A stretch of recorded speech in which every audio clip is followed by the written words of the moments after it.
Brought to you by Mint Mobile. Stay tuned for a special offer at the end of the show. Hi, and welcome to the Mobile Tech Podcast. I'm your host, Miriam Joar, and today is Thursday, September 19th, 2024. And I've got the most excellent Tom Merritt here as my guest this week. Hi, Tom. How are you? I'm good, Miriam. Thanks so much for having me today. Thanks for being on the show. Really appreciate it. It's been a long time coming. I've been wanting to have you since you pretty much went independent. It's like, how long ago is that now? It's like 11 years now. Yeah. It's been a So minute. so anyway, well, here we are, and it's been Apple Week last week. We covered all the announcements with my guest then, but the reviews are out now. I don't have the devices. I'm not in Apple's good graces to get devices. I just, like everyone else, have to buy my stuff. But you're in the same boat. But I think we can kind of meta review, right? Like we can kind of go like, hey, I would love to hear your thoughts actually about what you think of these iPhones now that you've had a chance to digest last week's event, and maybe you've been influenced by some of these reviews. I mean, I know I usually get a little bit biased by reading them. What are your thoughts? So when the announcement was made, I always am amused by the fact that every time Apple makes an announcement, everybody says it was disappointing because everybody brings their expectations up, to as sky high levels that they almost never can meet. But I did think this was one of the more, I don't know if disappointing is fair, but one of the more lower key announcements. It didn't seem like there was a lot going on other than Apple Intelligence, and a little disappointing that you're not going to get it till October. Although I do also think people were overreacting. Like once it arrives in October, then it'll be you like it or you don't, and everyone will forget there was a delay. But these reviews were surprisingly positive.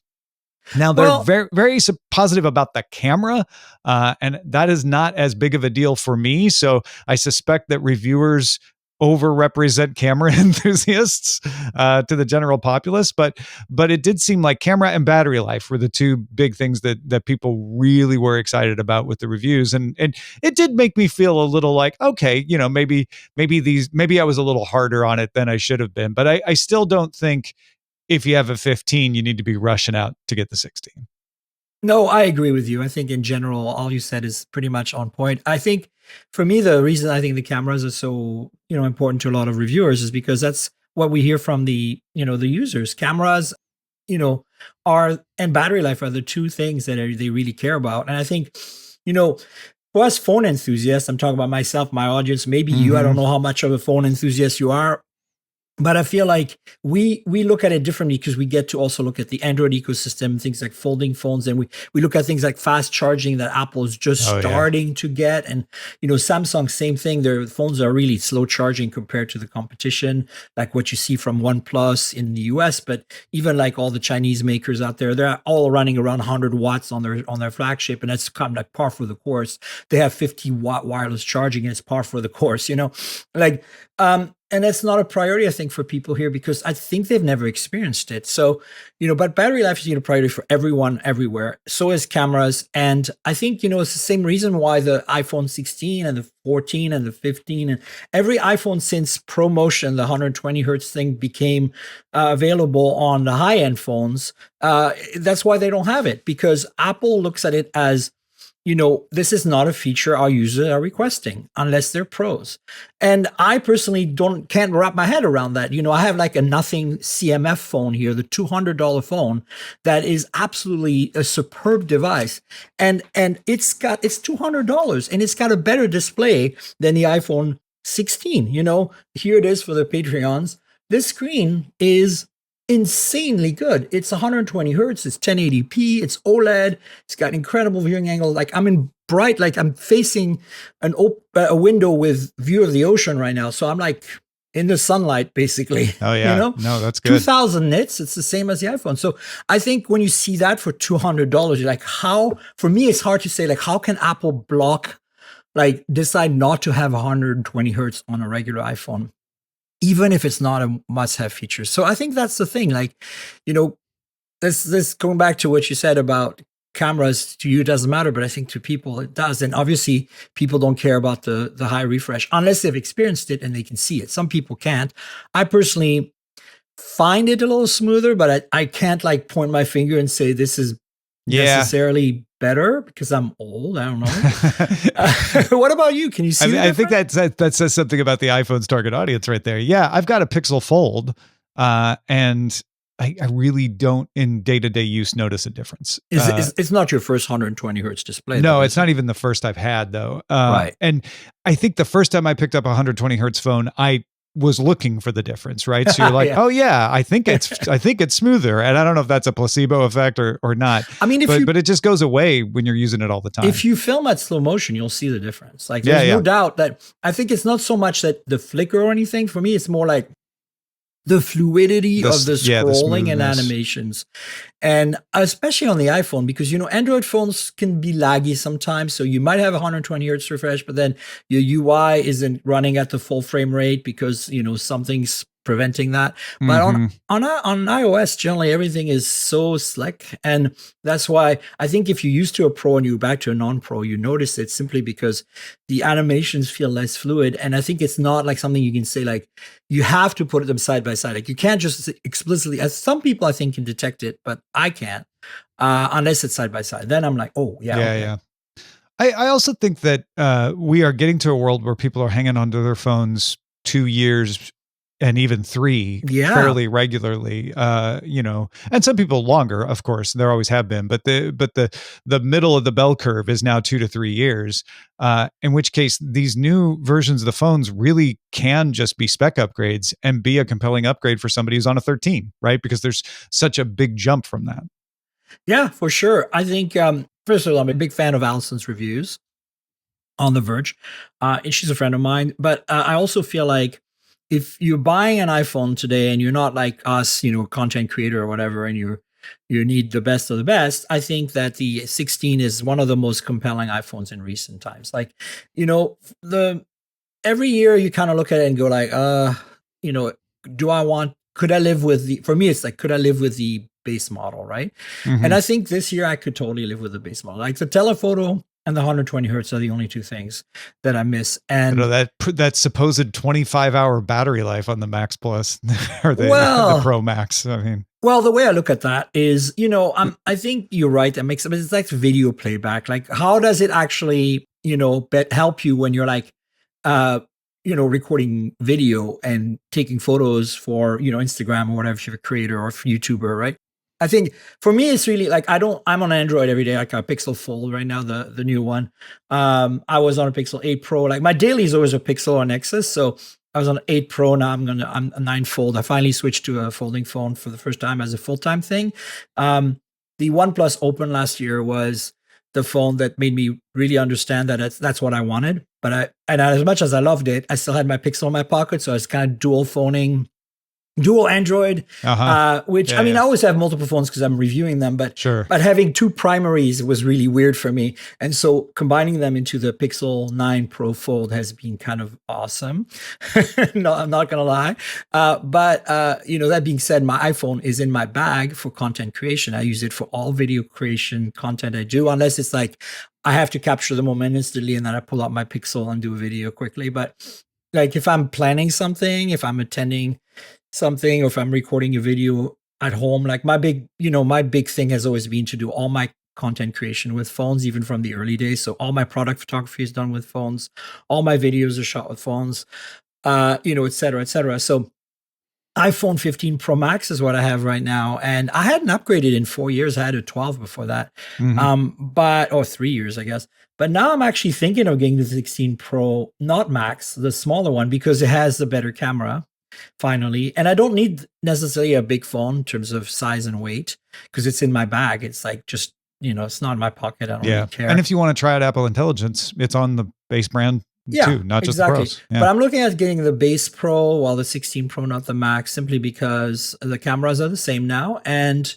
I am very, as a photography fan or mobile photography fan, I'm very keen on trying out this button, right? This thing that, and those styles, whatever the thing, style tones, whatever they're called. Oh yeah, like the tone mapping. They just call it tone, I guess. But yeah. What are your thoughts on that? Like, I mean, I know you're not super into photography on phones, but Sure. have you, like, you probably saw, Nilai's review, and I think he's right. Like, the flattening of mobile photography because of HDR and computational photography is a real thing. Like I've even noticed on pixels, like pixels used to be more contrasty. Now they're less contrasty, and I like contrasty. And I think, those Chinese phones for the last 2 or 3 years, all of them, Xiaomi, Oppo, which is OnePlus, all of them now have a mode where you can select, because they all have these partnerships with Zeiss and Hasselblad and Leica and whatever. They all offer these features that let you set kind of like the tone, literally the tone, not tone mapping, but the actual tone of the experience. Like how does this photo feel to you? Does it feel like kind of like Instagram filters on steroids, basically? Totally. Yeah. We were saying the same thing on DTNS. It's like it's fun. It's fun to use the filters for a while, but at some point you just want to go back to like, I just want to see the photo that I took. And that sounds kind of what Nilay was saying in his review. Is absolutely. It lets you do that. Yeah. But at the same time, the defaults are so flat now that, for example, on the Leica phones, the Xiaomi phones all have Leica branding, the high-end ones. And it's not just a brand, like they actually worked close together. Back in the days when Leica was working with Huawei and Huawei wasn't banned, they flew us out to Germany to talk to the Leica engineers about what they're doing. And it's actually really impressive. It's like the algorithms are worked on together by the two companies to create the look and feel of a Leica, camera. And in addition to that, the lenses are spec'd by Leica, not manufactured, but spec'd. And the sensors are also spec'd by Leica. So Sony makes most of the sensors, Samsung as well these days, and they would get bespoke, at least Huawei would get bespoke tweaks to the sensors made based on Leica specs. So I think a lot of that's happening with Xiaomi now. And I notice it because when I fire up a Xiaomi phone, the first thing it does before the first time you run the camera up, in addition to asking you if you can save location data, it tells you here the 2 or 3, generally it's not more than 2 and 3, like styles or like vibes that are traditional Leica vibes. Pick the one you want. You can change it at any time. And it describes them a bit. It says this one's more contrasty. This one's more kind of like on the warmer colors. And, I think Apple kind of had that in the previous phone. Like you kind of could select 2 modes, I think. But now they've gone all crazy with the tone stuff. And I'm kind of curious about it. I'm not sure I'd use that on a day-to-day basis. I think I'd probably set it to what I like and then go, right? Yeah, especially because by all accounts, that camera control button, which is not a button, is a little fiddly. It seems like every reviewer I read agreed that it was better than using the volume button to do a shot, that they liked it for that. But otherwise, it was, you had to use 2 hands to make the best use of the touch, swiping, and that they were occasionally swiping it by accident and causing problems. So, it is feel a little like maybe you're holding it wrong sort of situation there. Well, I feel for me, what I said this on last week's show, the thing that surprised me is that we saw this on the base model. Again, the base model got a lot of love this year. But I question it too, because like have you observed the average person using their phone? Like not us nerds who like to take landscape photos and want a camera button, right? Like, of course we want a camera button. Xperia gave us a double detent or dual stage button. Lumia had that back in the day. Nokia phones had it. It's not a new thing, but I think what Apple's done there is very clever, adding a capacitive sensor on there so you can swipe, and making the half press basically haptic. The full press is still a real button. Interesting, it's a kind of a hybrid because I guess they don't have enough surface area or a big enough haptic motor to put in there because my first thought was, why don't you do both completely haptic? Right. Like, but I think that's the problem. They don't have the surface area, or on the trackpad on a Mac, it's a lot easier because the Taptic engine is like literally the size of half of my finger here. Like if you take it apart, you don't have that kind of space in the phone. But to me, the base 16 having that is weird because even the Pro, like a lot of creators are doing vertical video or vertical photos. Like then how does it do it with 2 hands? You want to be like this. And then you're using your thumb, maybe if you're right-handed, or your index if you're left-handed. And then like it gets really awkward. I don't, to me, this control seems like, in a way, I commend Apple for trying to tell people, take horizontal photos, right? Take horizontal video. Good luck with that. It's not going to happen. You know that, right? Yeah. Not until TikTok gets banned. And even then. Yeah, exactly. And in the same way as, iPhone users are completely addicted to iMessage to the point where good news, RCS is finally on the iPhone. And I've started messaging with some of my Oh iPhone yeah, friends same. and seen the RCS thing, which makes me very happy.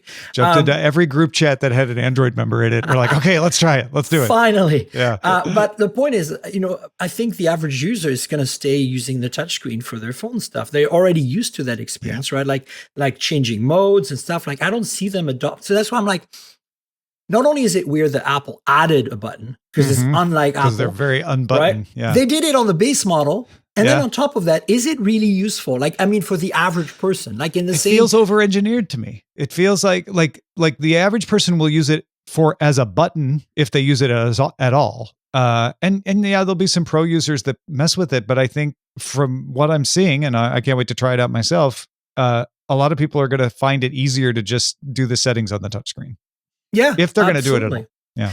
And so I don't know. I'm a little torn. I feel like it's like Apple's kind of trying to chase some novelty to kind of reignite sales. Like it's as they feel a little lost to me. And I still respect it. Like I love the tech. I think it's very cool. But I think if you zoom back and you look at the industry, you're like, are you looking for some maybe even gimmick to kind of give your audience to kind of like get them to buy a new phone? Like, to me, what the real innovation is on the iPhones this year, really, ultimately, as a phone nerd and a camera nerd, is 4K 120 for video, and it's the higher resolution ultra wide, which lets you zoom in a little more between 0.5 and 1 without losing, because of you can pixel bin a little more and stuff. I'm looking forward to that because I do a lot of concert photos just for myself, and I'm always having problems in that exact situation. So I can't wait to have that. Yeah, and I think solved. I shoot a lot of video, even product video, with the ultra wide for the macro stuff, and of course, the quality isn't quite there. So like on the 15 Pro Max, so maybe that's why I'm maybe thinking of going to a 16 Pro non-max, because I can save a bit of money and I don't need the big screen because I only use it occasionally. But it's also great that they've got the 5X telephoto. At the same time, most of the competition's 5X telephotos, including folding phones, are 50, 48, 64 megapixel now. Like in the Chinese phone world, this is totally normal stuff. Even Samsung has a 50 megapixel 5X lens on the S24 Ultra. So like, where is Apple? Why do I have to wait yet another year for that to happen? Like it's annoying to me that they're so incremental and so slow. And like finally, now somebody's proven this. Finally, 45 watt is supported for charging. Yeah. So if you have enough, like you plug in a 65 watt Anker charger into your iPhone, it will at one point peak at 45 watt. And that's really good news. But again, look at everyone else out there, 100, 80, like just totally normal, right? Like, yeah. Well, Apple's argument is that those are features that the high-end nerds like us think we want, but don't really need, and they add them when we need them. I think they're right more often than they're wrong on those sorts of things. Maybe 120 hertz is a good example of that, but fast charging, come on, who does not want the faster charging? Well, that's my point. Like my point is that it's not for the average person who charges their phone every night. A lot of us do that. I think once you start using a phone that has the fast charging, you no longer you quickly realize I'm no longer bound to charging my phone every night. I don't have to worry about it. Charging my phone on demand, kind of like an EV. Unless you like, for me, I have had EVs for 6 years, but I can't charge them at home. And I've learned to live with that. And it's totally fine. But I charge them on demand. Or if I anticipate I'm going somewhere, I charge them the night before at a public charger. But the thing is, like, I think once you get your mind around the fact that you can, in some of the Chinese phone, in 9 minutes go from 0 to 100. Like, it then changes you're like, things. then you're like, okay, I'm going to take a shower and charge my phone and I'll be done. Like, and even if you have 10 minutes and you have like 100 watt, you'll charge in that 10 minutes, you can charge half, like 40% or 45% of the phone. So say you've had a long day at work, you've like used your phone a lot, you're down to 20%, but now you're going to a concert, right? Well, with this fast charging, you take that shower you want to take, you get dressed, and your phone is at 100, and you're ready to go for the night. Like, you cannot do this with an iPhone or a Samsung. Even at 45 watts, you cannot do this. And so that is why I'm kind of like, how is it that, like, and I think it's because It's complacency. It's the same reason why Samsung's folding phone aren't competitive anymore, because like they're like, well, in this market, we don't have any competition other than OnePlus, and OnePlus sells 10 phones, so we don't care, right? So now that Google has a folding phone that's actually in some ways more advanced than Samsung's, hopefully the next gen of Samsung folding phones is going to crank up the notch. Same with the Moto. Moto has finally shown Samsung, hey, we're really nipping at your heels here. Come on, get going, you know? And the complacency happens with Apple as well. I think they have no incentive.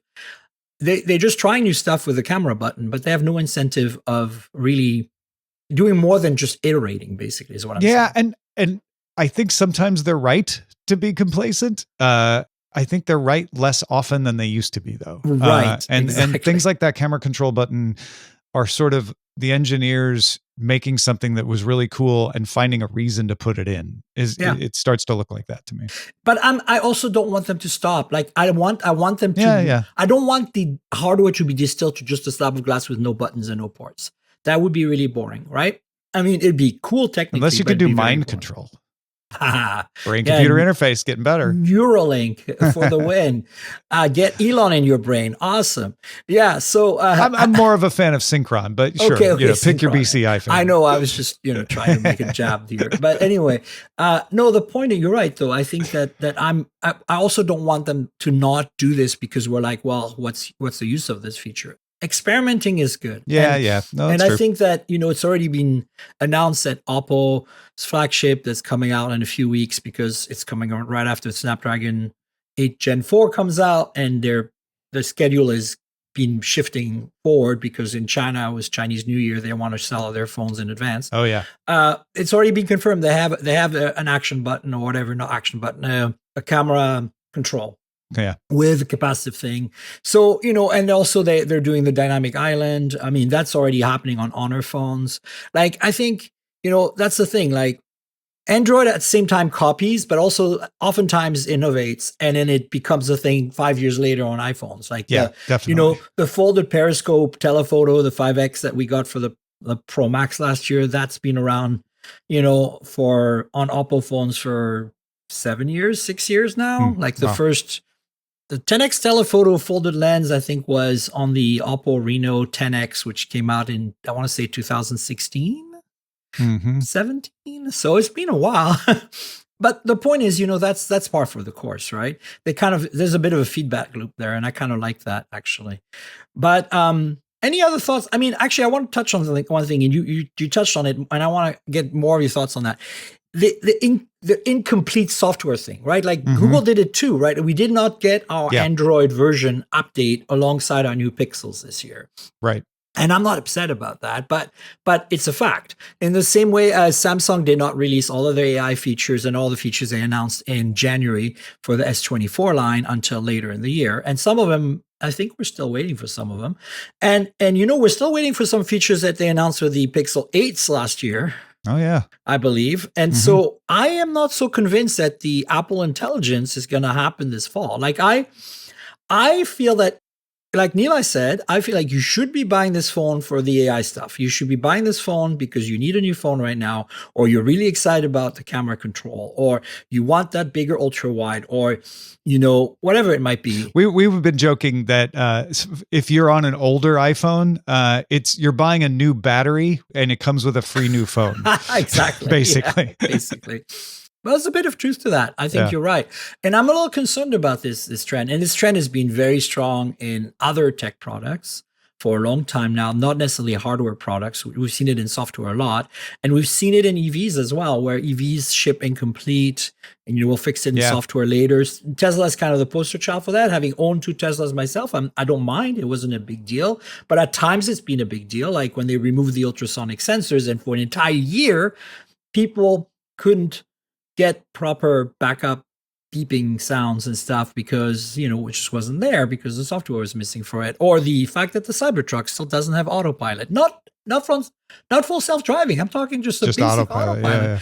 Like this is, and I'm like Tesla, I expect that from them. They're just, they're just like honey badgers. But like Apple is the last company I expected that from. Like Google, I can kind of see it. We've seen glimpses of this for years now with Google, like at least 2 or 3 years now of them announcing stuff and saying, "Where this will come later," and it did. But it was like initially, remember the first time they did something? I think it was like a camera feature. I think it might have been like the astrophotography or something. It came Right. later, and we were like, "What do you mean later?" We were like cranky about it, right? And then now we're kind of come to accept it. But I'm just worried that like this is out of control. Like I feel like there's two different types of these issues. And the Tesla one is one type, which is this is a feature I need. I need the backup sound, right? And why isn't it there?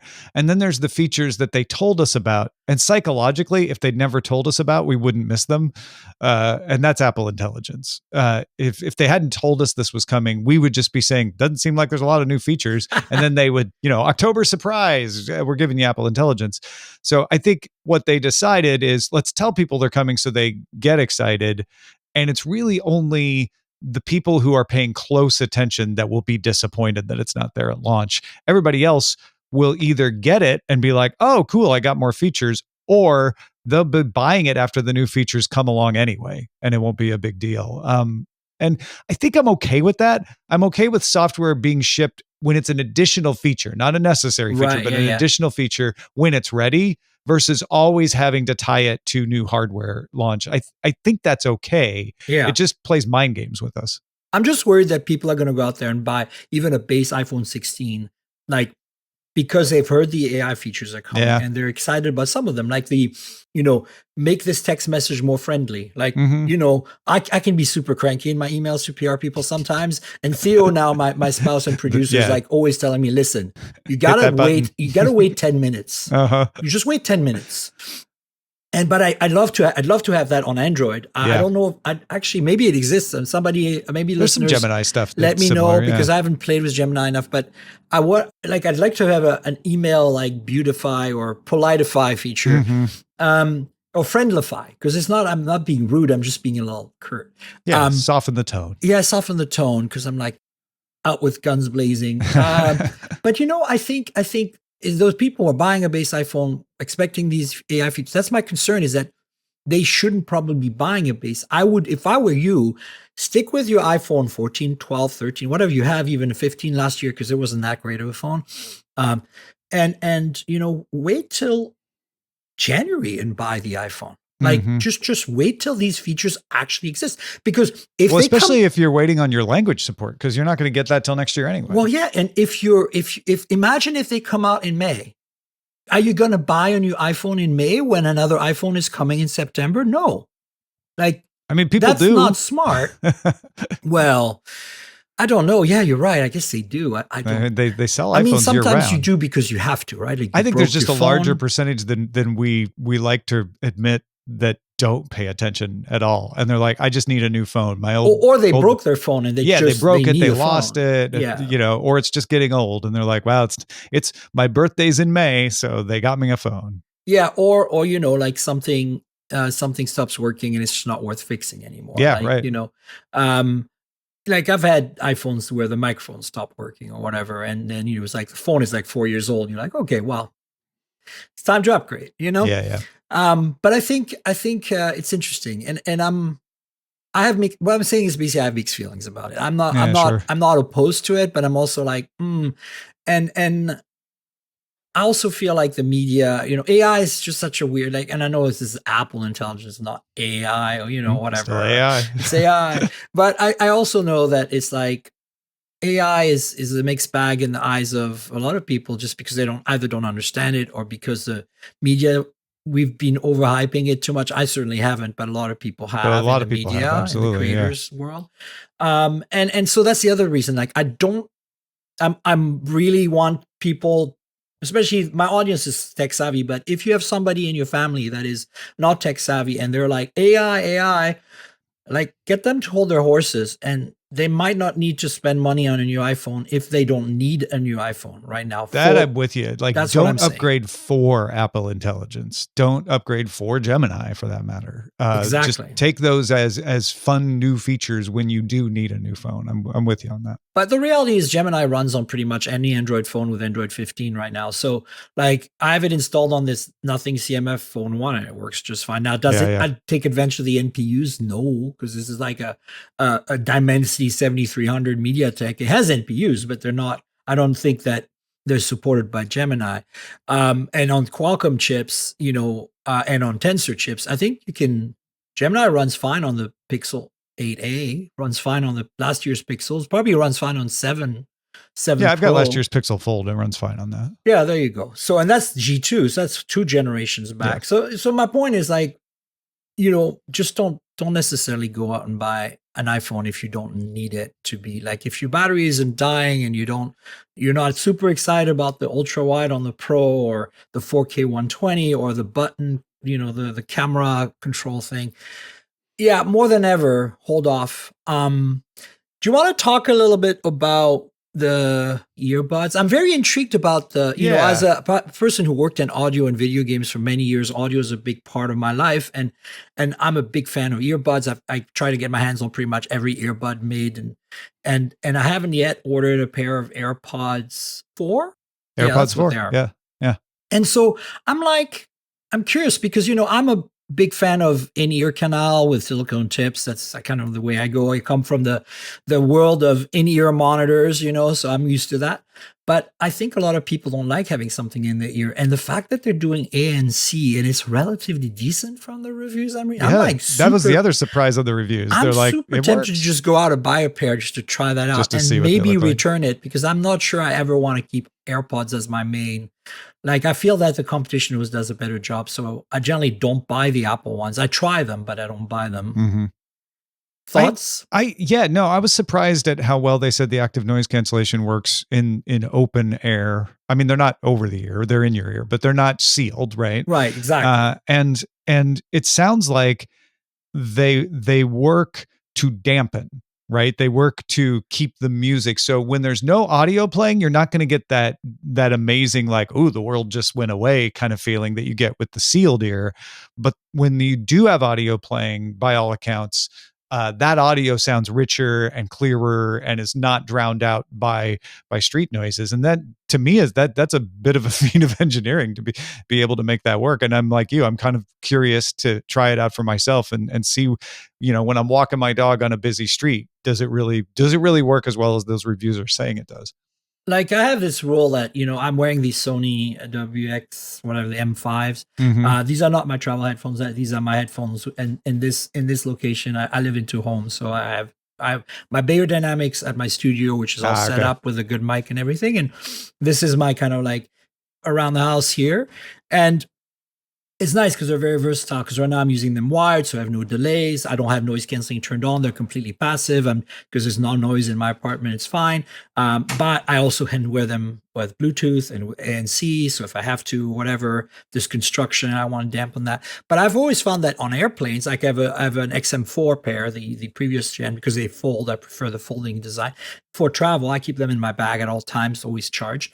And I would never wear anything but those on a plane, but I see a lot of people wearing AirPods Pro with the sealed silicone tips. I see people with Samsung Buds and some people even with like OnePlus or whatever, or Nothing, which are right now, I would say that my 4 favorite brands, Apple, Samsung, Nothing, and OnePlus/Oppo. But I've tried putting just the silicone tip earbuds with good quality ones for planes, but it's not good enough for me compared to headphones. So, one of the reviews I read on the AirPods 4 with noise canceling was that somebody tried them on a plane. And I'm like, I really want to know what that is like. Because they said it worked. Like they said it I use AirPods Pro on planes. Yeah, but the 4s that are not sealed? They're good, but I can still hear. Like, in fact, in some ways I've had the weird thing where like I can hear the person behind me talking better with noise cancellation on than I can with it off. That's true with the Sonys as well. Right. So when you don't even have the sealed ear, That's why I That almost seems want to implausible to buy a me. pair and I fly all the time because, commuting to cities, whatever, Yeah, yeah. plus all my car travel for my car work. And it's like, I'm like, I want to I want to see how effective that really is, because Yeah, me too. maybe I should, because it's been 2 or You're 3 talking years. me into buying some AirPods for now just to try them out and return But them like, too. I also, it's making me realize also, like, I kind of made a decision 2, 3 years back that I would always wear the headphones instead of the silicone tips ANC earbuds on planes, Uh-huh. because the ANC earbuds weren't quite as good. But I'm wondering if that's evolved now. I should reevaluate using my new Galaxy Buds Pro, Yeah. using my new OnePlus Buds Pro. Yeah, I think that's probably worth a story or something. I should look into it. But I Yeah, think there's something there because I'm I intrigued by rely these on them and AirPods. they're fine. Yeah. They work really well. I'm intrigued by those AirPods for the first time in a long time. Also because they finally fixed the sound quality, it sounds like. Because the Pros have always sounded great and the Max have always sounded great. But the original, even all the updates to the original AirPods up to now have always been kind of like cringy for me. I'm like, Yeah. especially coming from Apple, because they know how to do audio. If you've ever listened to a recording made with a MacBook, Yeah. like the studio mics are unbelievable. Like you're a pro podcaster. You're like me. You understand this. You've edited your own stuff. Like you listen to it and you're like, holy crap, this is good. Yeah. Like, Yeah, I'll have guests that use that built-in mic and you can tell when like, oh, you're on a MacBook. Got it. Yeah. Yeah, it's immediately better than just a regular laptop of some kind. For sure. So yeah, I'm super excited about overall this Apple stuff. I think overall they've done some good things. I don't want you guys to think, that you shouldn't buy an iPhone, or that Apple is complacent. To some extent they are, and maybe they're looking for the next thing by adding these hardware improvements that are questionable. But I also don't want the fact that they're questionable to be the reason for them not to continue trying new things, right? Yeah. That's basically what I'm saying. Like, I That's applaud them trying, and especially because they're finally doing hardware changes again, because in the past it's always been software things like AI. But at the same time, I'm like, use your judgment, because you might not need them and you might be better off. I do believe honestly that Apple has a big dilemma with the fact that they make such good phones that last so long, they update for so long, other than a battery, which can, by the way, be relatively cheaply replaced at an Apple store. Keep that in mind. If you have a 2-year-old iPhone, the battery starts, you might not need a new iPhone. $99 or whatever it is for a battery is fully installed is a very reasonable price. Especially if they can do it same day. I think a lot of people worry like, oh, I'm going to have to be without my phone. They do them really fast. They do them really fast. Yeah. So yeah, that's basically Apple in a nutshell. Other news this week. Let's start with the spectacles, because that's kind of like, it's not a product that you and I can really buy. But I'm excited about. I'm excited about it. I don't know if I'd want to. I have to apply for the right to pay $1,200. Yeah, it's $99 a month. I don't have to pay all $1,200 at once. But yeah, these are developer only glasses, and I think a lot of people, you'd be forgiven for not knowing that Snap was still making spectacles. But yeah, these are the 5th version. I think the 4th gen, and I think starting with the 3rd gen or something, they went to developer only. Yeah. I think they're basically trying to, they want to do what we all want to see, which is a pair of glasses that looks like this, that has AR features and has, cameras and microphones, and enhances your life like a wearable, like a smartwatch does, right? Yeah. And I think that we can't really do that with today's tech. So instead of selling, you get gigantic spectacles. Yeah, but instead you get what the technology can do today for developers, because ultimately, if developers can create some use cases that are compelling, and then over time the technology shrinks, we'll get to that, and then we'll actually have some use for it. It won't just be like, look, we made a pair of glasses, and then like, what do you do with it, right?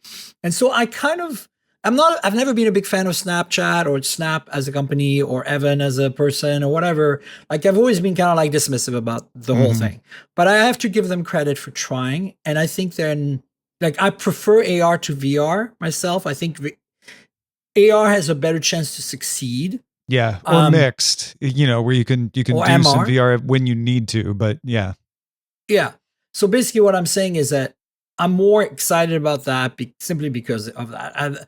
Like, instead of like Meta's work on The on Ray-Bans. VR, or like who else is doing VR a lot right now? Well, Apple Oh, with well, Vision Pro, right? Vive, HTC just came out HTC, with like a I'm brand new I'm one. not I'm not really too like that's why I'm like, okay, this spectacle announcement's got me intrigued because now I kind of want to look at what's changing the hardware, like because Qualcomm has been really pushing their XR platform, which is basically what they're using for that. Yeah. So anyway, it's not a consumer product, but it is intriguing.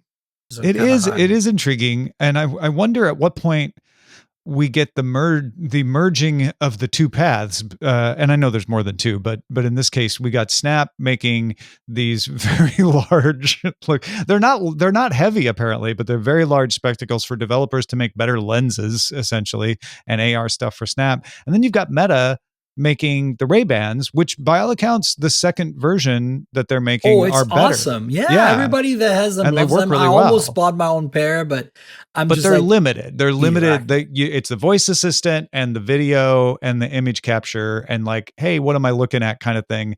Um, that they're taking we're going to do what we can do with what we can put in a normal pair of glasses, which is limited. And Snap's doing we're going to do what we think we can do eventually in a normal pair of glasses, but we're not going to worry about the form factor. Right. And I think in that sense, Meta is a better product. And it obviously like you can have it now and it's got Yeah. it's a single use kind of product, but a very good use. And they've refined that use case.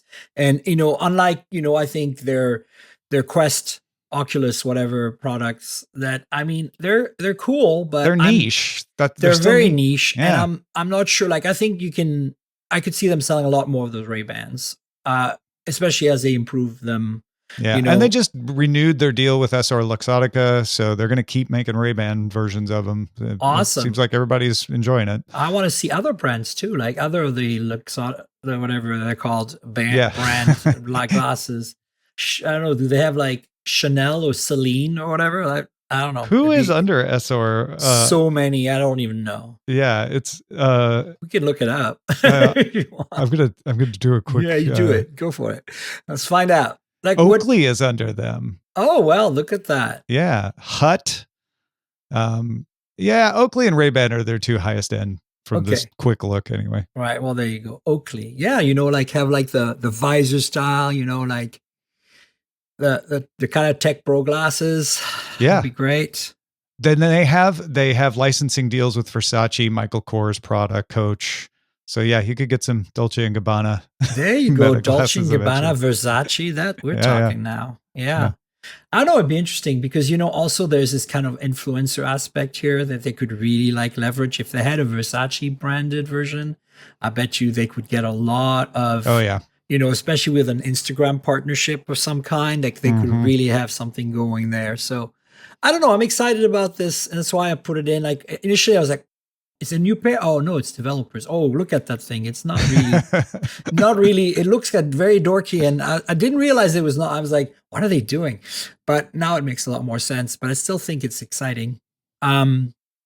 All right, the next item we have on the table is kind of cool too, and it's the GM stuff. So okay, as you know, so you probably know, but the audience might not know. I mean, my audience, we do talk about EVs pretty regularly here, but it's not the main topic of conversation.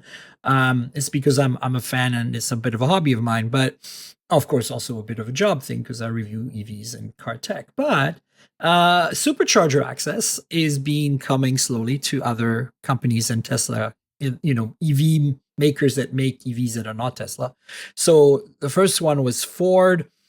Well, over a year ago, Ford and GM were the first one to strike an agreement with Tesla to access the network. And then after that, everybody else followed suit kind of thing. But in practice, like actually executing this, this thing, there was first Ford, and that was a few months back, like I think in the spring.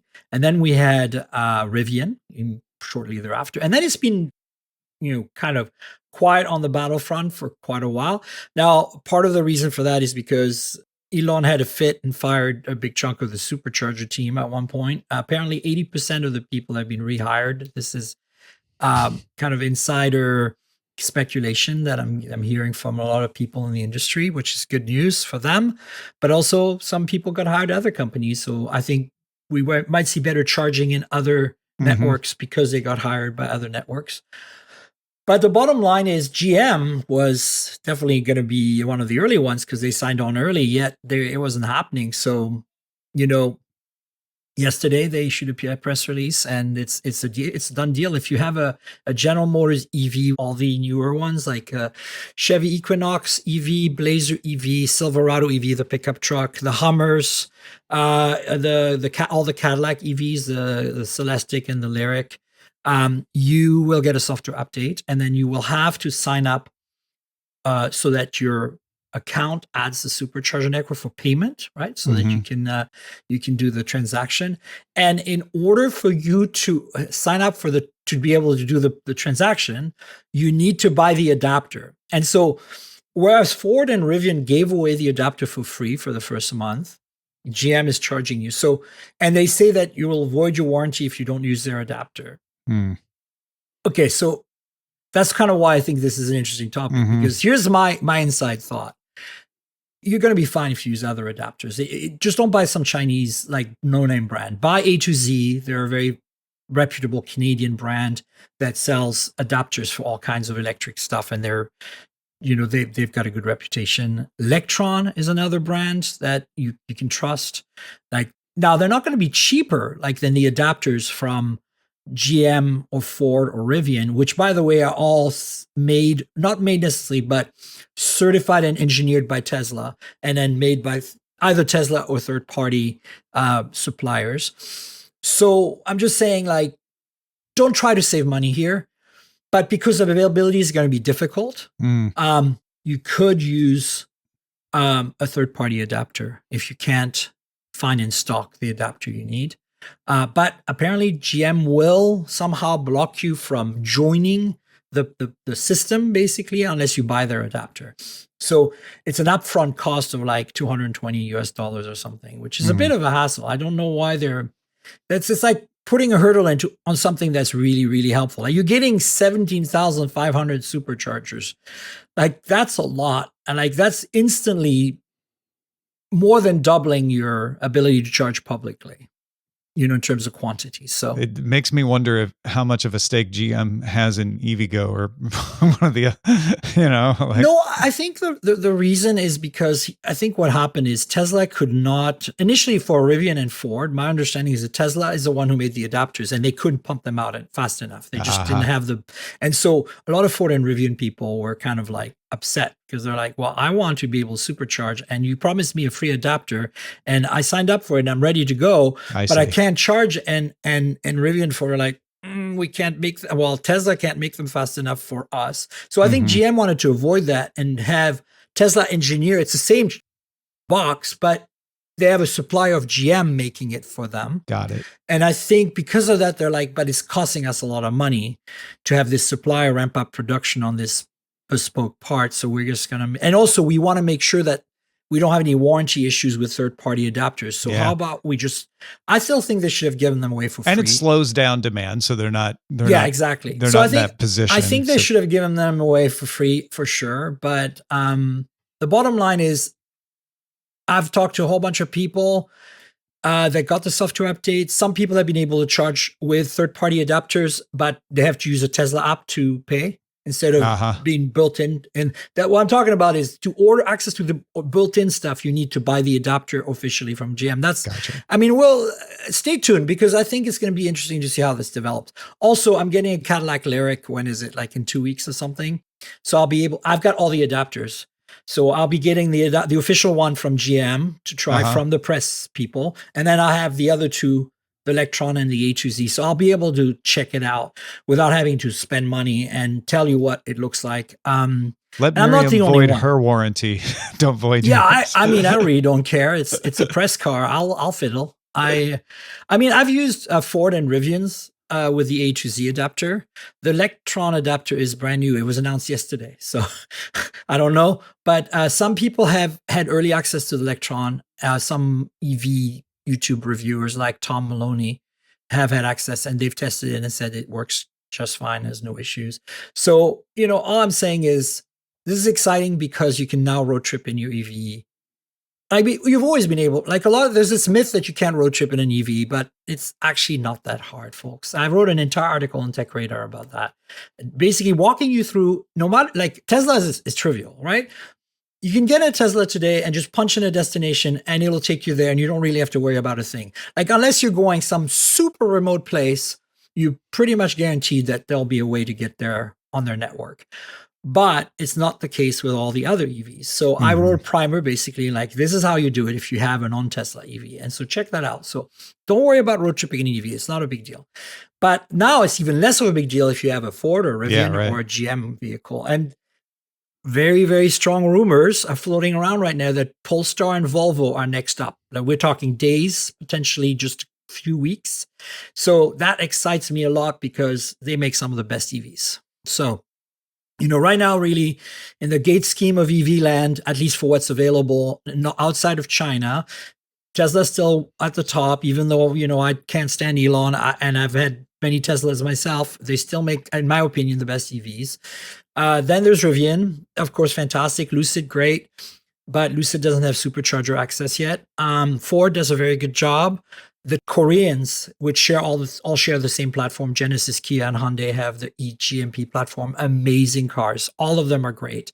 I'm not talking about Kona or I'm talking about their kind of cars that only exist as EVs. So the Kona exists as a hybrid and a gas car as well. So just be mindful of that on the Korean side. Awesome. And then you've got, Mercedes doing a decent job, although their cars don't look really good. But that's why I'm like, GM getting access. Some of their cars are pretty great. I think the Blazer's a solid car. I think the Silverado EV, if you want a super long range pickup truck that can actually tow for quite a distance. If you're into it, not my thing, but if you're into it, you get the Hummer. Sure. You can, like, the least efficient EV on the planet. But I think it's exciting to see this access to superchargers for non-Tesla EVs. It really opens up the industry. And, I know there's a bit of a lull right now in the minds of people about EVs, and people are prioritizing hybrids and plug-in hybrids and stuff, but a lot of that is driven by what media is saying. It's not the reality out there. There's incredibly good lease deals right now. If you're looking at buying an EV and you're undecided because of range and road trip and stuff, that's the range is, most EVs now have 250 or more, and that's 250, 300 is what you need. You don't need more than that. Most gas cars don't do more than 300 range. Like, of course, you can pull up at any gas station. I know, I get it. But I'm just saying, like, don't think that way. Think about what you can actually practically do. And then the charging infrastructure, once you get supercharger access, it's game over. You're good to go. But then there is the whole thing around, like, it's too expensive. You can get leases right now for absolutely incredible deals, Yeah. And yes, leases bind you in terms of the number of miles you can drive a year. But for most people who drive maybe 10,000 miles a year, it's perfectly fine to lease. You're not going to go over that limit very easily, even if you throw in a couple of road trips a year. So, and don't forget the lower maintenance costs too. Yeah, that's the thing. People don't right? count that a lot. Absolutely. As soon as you add a gas engine, that's why the hybrids are so compromised to me. Like, a hybrid gas non-plug-in is fine because it's just essentially a gas car that's more efficient. Like, it's not an electric car. It's just a gas car. It's more efficient because it's got some electrification to help it. But a plug-in hybrid I wrote an article about that. Like, I don't understand the point of it, because you're just carrying around, if you're running electric, you're carrying around a gas engine and a gas tank and extra weight. If you're running on gas only because you're depleted the battery, you're carrying out a heavy battery and a motor that do nothing. And if you can't charge at home, some people, like many of us can't, I can't, then you're kind of screwed because you can't get that EV range. And then on top of that, you still have the maintenance, you still have oil changes, you still have everything. I was like, why? And it's more expensive on top of that. In fact, most plug-in hybrids are about the same price, like, as the equivalent EV. So why bother?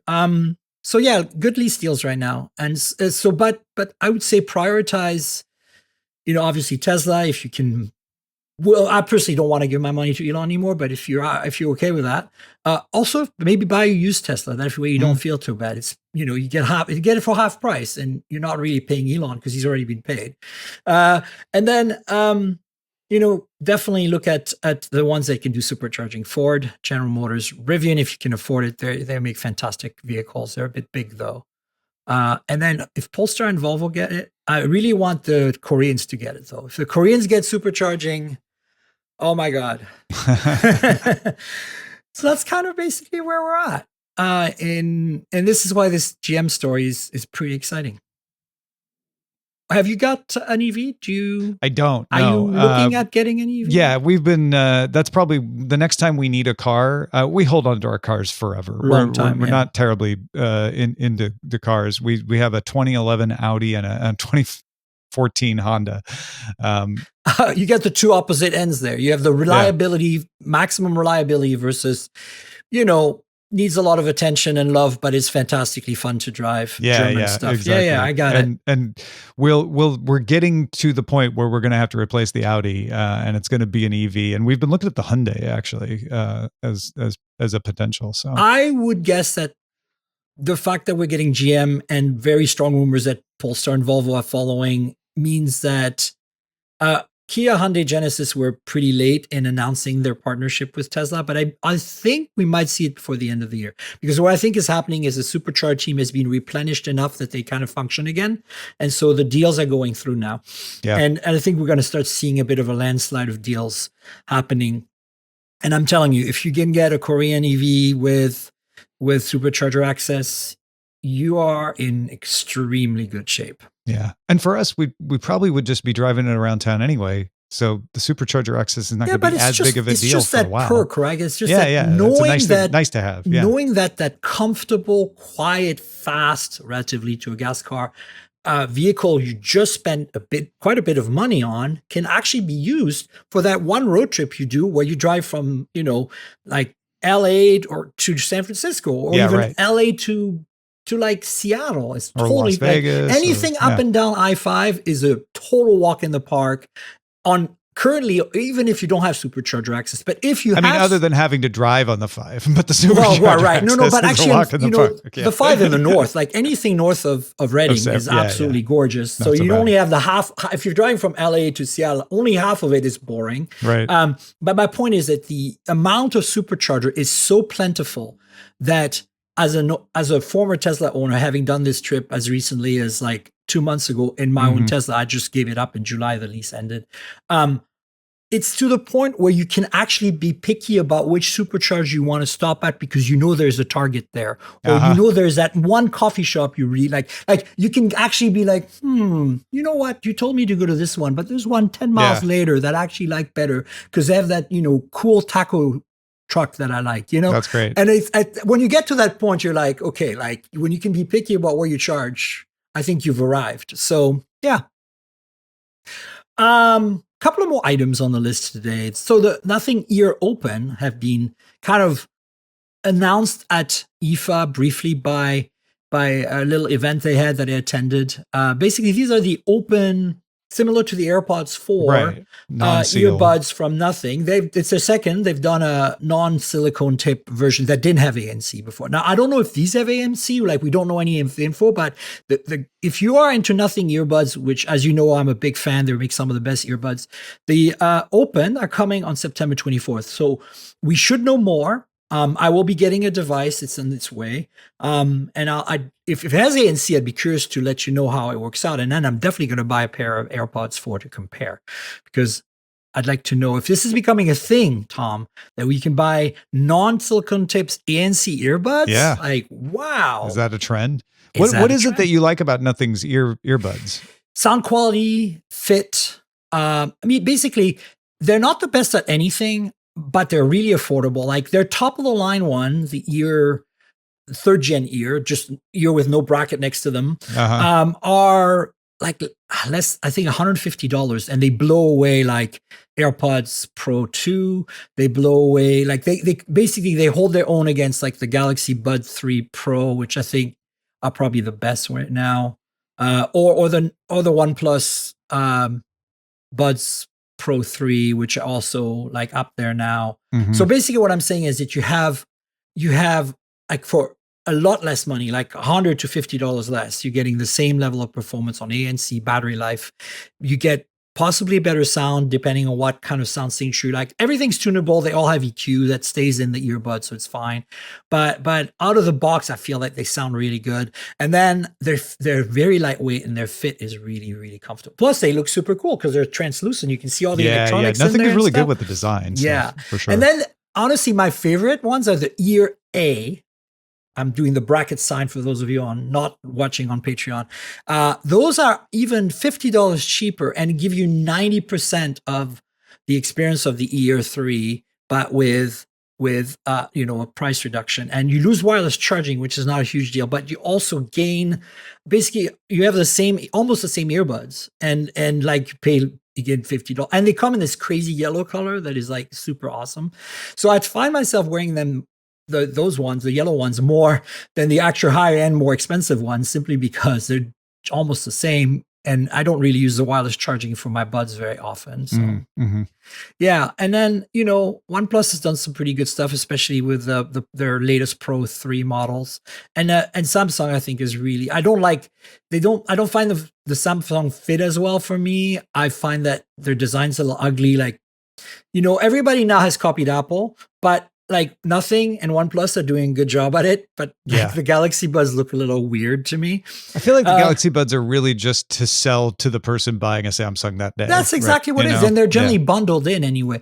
Exactly. They have really great sound quality, the Samsung Buds, but it's that they're a bit clinical to me. Like like you put them on, you're like, wow. And, you can tune them and you're happy with the sound. But then as you start listening for a longer time, they're a bit more fatiguing. Whereas the OnePlus and the Nothing kind of like you put them on and they're good. You tune them but then you can listen to them for 4 hours and feel like no fatigue. Like they're just, and I'm not talking about fatigue from fit. I'm talking about audio fatigue, right?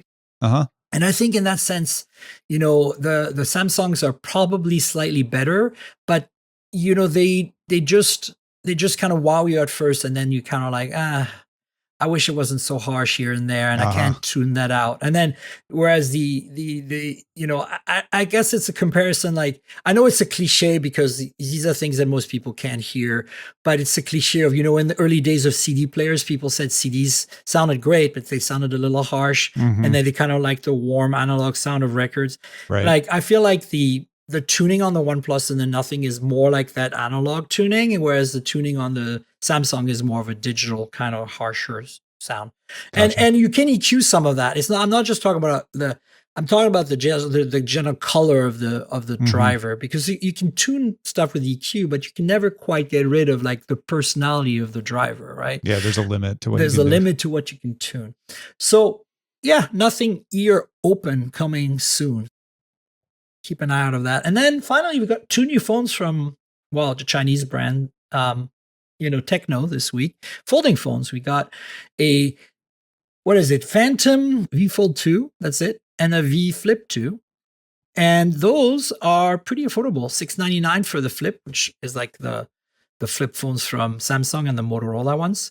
And then the Fold is $1099, which is the cheapest or most affordable at least MSRP. It's like almost half. Book style folding phone, and it's like really impressive, to be honest with you. I have not played with them extensively, but the previous generation I got my hands on, I think was it IFA or MWC? It was MWC, and honestly, like, there's nothing wrong with them. They were a little clunky, but this year they're thinner. So last year they were clunky, and that's where you could see where the money was saved, like they were heavy and clunky, thick and stuff. But now the specs look like they're pretty much on par with the competition, like our Pixel Fold that we use, the new one. And so that's pretty exciting to see. And, their software on those Infinix and Tecno phone is always a little weird because it's Chinese, it's Chinese brand. But their hardware has always been pretty solid, in my opinion. So if you're in a market where they sell and they support your bands and stuff, like say you're in Africa or the Middle East or India or like Eastern Europe, where they're very popular as well, like by all means, check them out. They're going to be in your stores pretty soon. And I'm trying to get my hands on them. So stay tuned for that. Yeah, I feel like Transcend, which makes the Tecno, has been very underrated because they're so focused on Africa. And this feels a little bit like them trying to raise their hand to get some attention, because these are really good looking phones. Yeah, I had one of their Tecno flagships like a year and a half ago that had like a crazy camera that popped out, like kind of like a, like how the point and shoot cameras have the little lens that pops Oh out. yeah, right. Something like that. Not didn't pop out as much, just a little bit for the telephoto, and that thing was really, really quite impressive. So they definitely are going higher end. They started out very mid range in the early Mhm. days, and now here we are. So that's basically the news we got for you this week. Tom, do you want to tell folks where they can find you on the internet, all your various shows and your social media handle and all that, Yeah, please? sure. Well, my social media handle is ridiculous. It's Ace Detect, ACEDTECT. Just look up Tom Merritt though. You'll probably find me. I'm on Threads and Blue Sky and Mastodon and X and all of them. The show that people are probably going to be most interested in, if they haven't found it already, if you're listening to this, is Daily Tech News Show. It's Monday through Friday. Myself and Sarah Lane and Rob Dunwood bring you the stuff that we think is important for understanding technology every day of the week. We bring folks on to chat about it. You can find that at dailytechnewsshow.com. It is awesome, folks. I mean, Tom's been doing this forever. My podcast is actually 7 years old, so I think really I should have said that I wanted to have you on for 7 years now because Yeah, I guess you couldn't have had me on yeah, before you had exactly. the podcast. It was a you were a legend back in the day already. Oh, So it's like your show, this show, guys, is one you should absolutely listen to and subscribe to. And then you make a whole bunch of other shows too that are really kind of fun, right? Yeah. I do a science fiction and fantasy podcast still with Veronica Belmont called Sword and Laser. If you're into television and movies, we do like a cord cutting oriented show that Brian Brushwood and I do, Cord Killers. And then I do like a single topic deep dive show called Know a Little More. I can't stop. It's become a lifelong obsession to do shows. That you do a daily show, yet you have other shows. Like I do a weekly show and I barely survive. Between that and my writing, it's an illness. Don't catch it. There's one URL you have where you can find everything, right? Yep, TomMerritt.com. 2 R's, 2 T's. Awesome. So folks, check it out. Also subscribe to the YouTube channels and follow Tom on the social. And you know where to find me on the internet. I'm at Tankrl. That's TNKGRL. Like the comic book character, just drop the vowels. And you get my handle on pretty much everything. Twitter, Threads, Insta, Blue Sky. I'm not on Mastodon, but pretty much everywhere else. So, follow me and you can chat with me and Tom and comment on this podcast on social.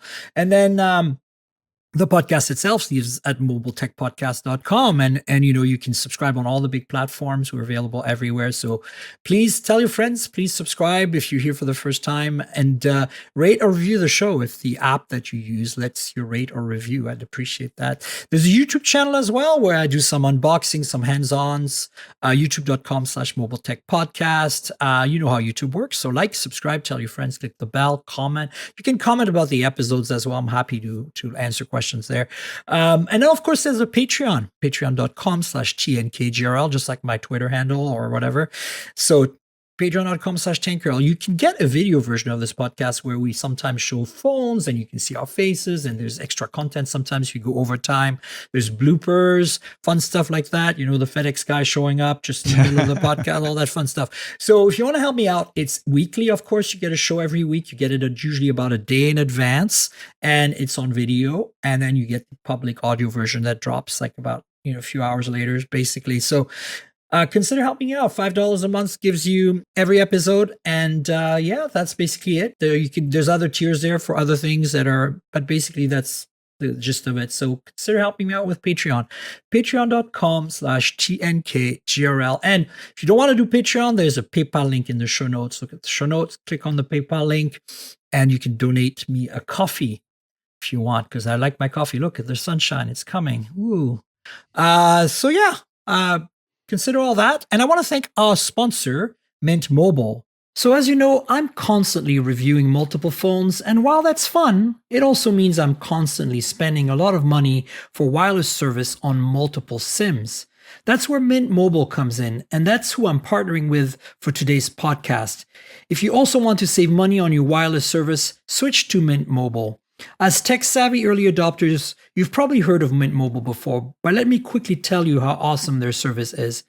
Mint Mobile offers premium wireless for as low as $15 a month, and you don't have to sacrifice any coverage, speed, or data. They're built on the nation's largest 5G network. They keep costs low because they sell direct to you online. They cut out the retail stores and salespeople. Why should you pay more than you have to for access to the same network? In my experience testing phones, Mint Mobile delivers the same data speeds and call quality as the big three for a fraction of the cost. Switching to Mint is super easy. Thanks to their eSIMs, you can sign up and activate immediately right on your phone from the comfort of your home. No more standing around and waiting in line at a big wireless store. You can keep your current device and phone number and easily switch services. And if your phone isn't eSIM compatible, Mint will ship you a new SIM free of charge. All Mint Mobile plans include unlimited nationwide talk and text, lightning fast 5G, and free mobile hotspot. Mint will show you how much data you use each month and recommend plans that save you money. Mint also offers a modern family plan that lets you set up a super affordable family plan with as little as 2 lines. Use my link mintmobile.com/mobiletech to get premium wireless starting for $15 a month. That's mintmobile.com/mobiletech. Stop paying more than you need on your wireless bill and start saving big with Mint Mobile. And I want to thank you again, Tom, for joining me this week. Thanks for being my guest. Absolutely. Thanks for having me, Miriam. Fantastic. We'll definitely have you on the show again. And folks, we'll have another show next week, so stay tuned for that. Until then, cheers, everybody.